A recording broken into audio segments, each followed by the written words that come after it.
Bonjour mes chers taureaux, je vous remercie de me retrouver pour cette guidance du mois de janvier. Ce début d'année, je vous souhaite justement cette année la plus épanouissante possible et on va voir sous quelles énergies elle démarre avec le cavalier d'épée dans les éléments positifs. Alors ce cavalier d'épée peut représenter quelqu'un autour de vous qui pourrait, on va dire, accélérer les événements ou être source d'informations cruciales pour vous faire avancer. Ce serait plutôt quelqu'un d'un signe d'air, Gémeaux, Balance, Verseau. Mais ça peut aussi nous parler tout simplement d'action rapide, pas forcément de quelqu'un. Où vous pourriez être vous-même le cavalier d'épée, c'est-à-dire qu'à force, à la force de votre détermination et de votre courage, face aux défis que vous allez rencontrer en janvier, vous pourriez accélérer les événements et avoir un effet terriblement dynamique sur les situations que vous traversez, que vous rencontrez. Le cavalier d'épée n'a pas la langue dans sa poche, il a l'esprit très clair et donc du coup il va transmettre et communiquer ce qu'il ressent, ce qu'il pense et ce qu'il veut sans trop se soucier d'y mettre forcément les formes. Donc le cavalier d'épée nous dit n'hésitez pas à prendre la parole, à faire connaître au plus vite votre avis sur une situation, votre choix ou votre jugement d'une affaire. Parce que le cavalier d'épée, par son action rapide, a une action du coup efficace et il atteint des objectifs très vite. Donc soit vous avez cette personne qui vous aide à cela, soit vous êtes prompte à défendre vos idées, à saisir des opportunités sans aucune hésitation, et du coup ces conversations, ces actions spontanées pourraient débloquer une situation jusqu'alors stagnante. Par exemple sur le boulot, vous avancez rapidement dans les projets, parce que vous savez ce que vous voulez, vous n'hésitez pas à le dire, vous faites passer le message quoi au fond. Donc il y a quelque chose de très proactif dans la carte du cavalier d'épée qui est très déterminé, qui va vous permettre de relever des défis et de progresser avec assurance en menant des conversations très brutes de décoffrage ou en étant en relation avec ce signe d'air avec qui les choses peuvent s'accélérer aussi.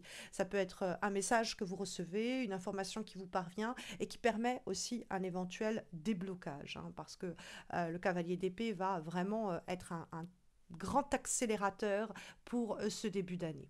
On va trouver dans les obstacles et les difficultés éventuelles le 2 de denier, qui va mettre en avant une forme de difficulté à jongler avec deux priorités simultanément. Le 2 de denier est en réalité une allusion au fait que il nous faudrait des fois être doté du don d'ubiquité. C'est-à-dire qu'on ne peut pas être, comme on dit, au four et au moulin en même temps, ou ménager à la fois la chèvre et le chou. C'est complexe, c'est difficile, et il y a quelquefois la nécessité de choisir avec la carte du 2 de denier quand elle est dans les obstacles, parce que sinon la gestion de la situation va être très périlleuse, et ça va être difficile de faire ces grands écarts en conservant toutefois son équilibre, hein, parce que c'est vraiment l'idée d'être funambule, hein. Donc il y a l'idée d'être tiraillé entre différentes responsabilités, écartelé entre différentes situations et l'excès comme ça de multiples responsabilités, de multiples tâches pourraient nuire à votre efficacité. Donc faites attention à bien équilibrer vos engagements, quels qu'ils soient, à ne pas essayer d'être en train de jongler avec trop de choses en même temps, ou trop d'obligations, ou trop d'options qui pourraient vous porter préjudice et vous empêcher de rester concentré dans un but seul et précis que vous atteindrez par contre à la rapidité vraiment hyper rapidement, quoi. Donc faites attention en ce mois de janvier à ne pas vous disperser parce que vous vous concentrez sur plus d'une tâche à la fois et ça pourrait freiner vos avancées. Il peut y avoir aussi une difficulté à gérer deux personnes, deux situations en même temps et sur le plan matériel et financier aussi, ça peut être quelquefois une difficulté à gérer un budget qui demande de maîtriser plusieurs priorités simultanément et ça peut être un peu complexe. Mais vous me semblez avoir les épaules pour gérer cela parce qu'on trouve la carte de l'empereur alors qu'il va être très positif en termes de vibration pour toutes les questions professionnelles parce que l'empereur nous parle de stabilité et d'engagement au niveau de la carrière, de prise de contrôle aussi et d'autorité sur le plan du travail. Donc l'idée que vous pourriez endosser une nouvelle casquette professionnelle avec une position de leadership qui va permettre de structurer un nouveau projet de façon solide, établir des bases durables. Mais bon, ça c'est particulièrement sur le plan du boulot, mais l'empereur peut être bon. Alors, un homme du signe d'air, Gémeaux, Balance, Verseau, qui joue un rôle très structurant pour votre mois de janvier, à qui il faut laisser, peut-être pas les pleins pouvoirs, mais laisser la voie libre pour qu'ils puissent agir et renforcer vos projets ou vous aider à les mettre sur pied. La carte de l'empereur, bon, ça peut être vous. L'idée que vous êtes guidé par un besoin de contrôle, de discipline pour sécuriser vos acquis, et ça vous aide terriblement. Vous pourriez aussi peut-être incarner une figure de stabilité pour quelqu'un ou pour quelque chose, hein, au boulot ou sur un plan plus humain et personnel. Mais voilà, vous pourriez rencontrer cet empereur qui va vous apporter cette solidité. Il peut y avoir quelqu'un qui s'engage plus clairement aussi à vos côtés.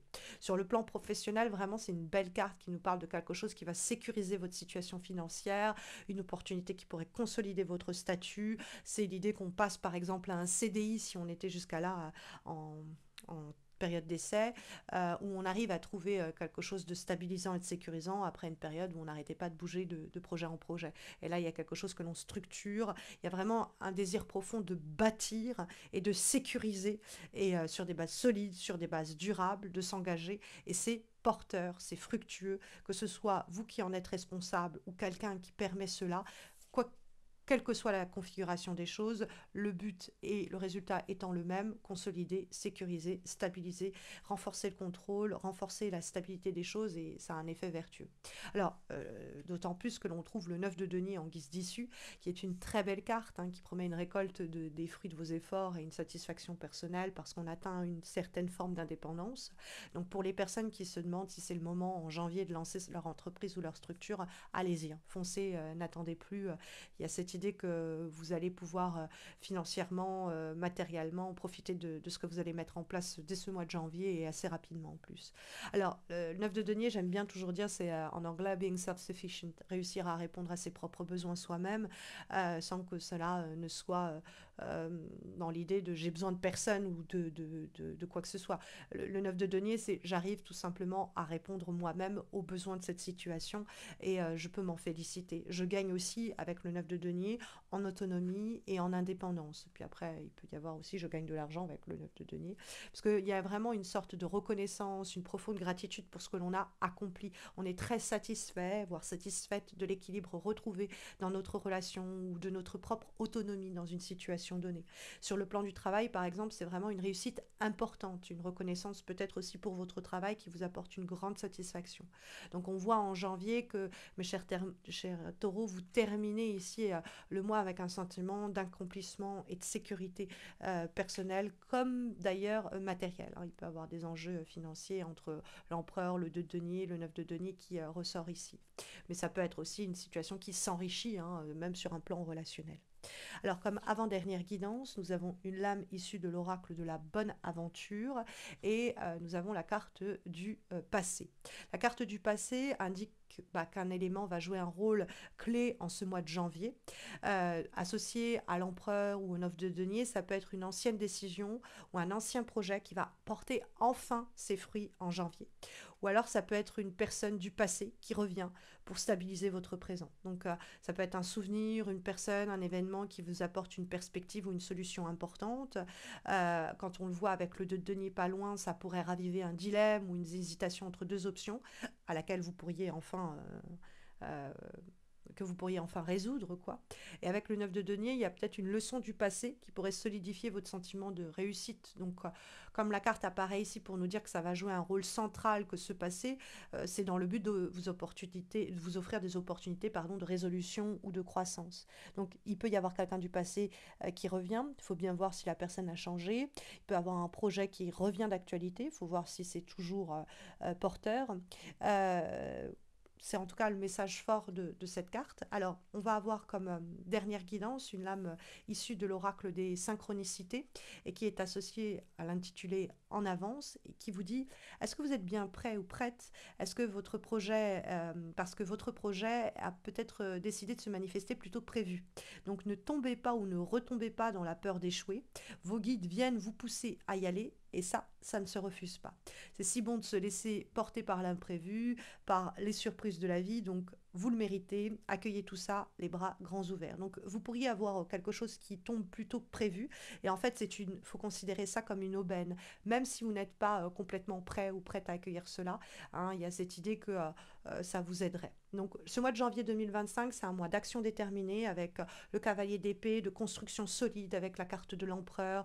On vous pousse à agir avec énergie, à vous rappeler de ne pas vous disperser, à établir des bases stables, parce que vous allez récolter une satisfaction méritée en fin de mois. Et puis il y a peut-être des souvenirs anciens, des événements du passé qui auront un impact sur vos décisions de janvier. Donc gardez cela à l'esprit. Donc concentrez-vous sur vos priorités, mais une priorité à la fois pour éviter la confusion. Incarnez l'autorité et la discipline pour structurer vos projets. Accueillez les opportunités du passé sans vous laisser envahir par la nostalgie et célébrez votre succès, reconnaissez votre progrès quand il se manifeste à vous. Alors, sur le plan amoureux, cela pourrait engendrer en vous quelques questions. N'hésitez pas à consulter la guidance annuelle amoureuse que j'ai postée récemment pour l'année 2025. La playlist de ces horoscopes amoureux annuels 2025 va être suggérée dans quelques secondes. N'hésitez pas donc à la consulter. N'hésitez pas non plus à me laisser un commentaire pour m'expliquer comment cet horoscope du mois de janvier résonne en vous. N'hésitez pas à liker la vidéo, à vous abonner à ma chaîne pour soutenir ces horoscopes, le temps que je prends à réaliser ces vidéos et me booster peut-être à réaliser aussi des horoscopes amoureux trimestriels auxquels je songe à mettre en place pour chaque saison. Mais ça prend énormément de temps, donc n'hésitez pas pareil à vous abonner, à liker la vidéo, à me laisser un commentaire pour me motiver à mettre cela en place. Je vous souhaite à tous et à toutes mes chers taureaux eh bien, de très belles semaines à venir, un très bon début d'année. Et je vous dis à bientôt. En tout cas, je l'espère. Prenez bien soin de vous.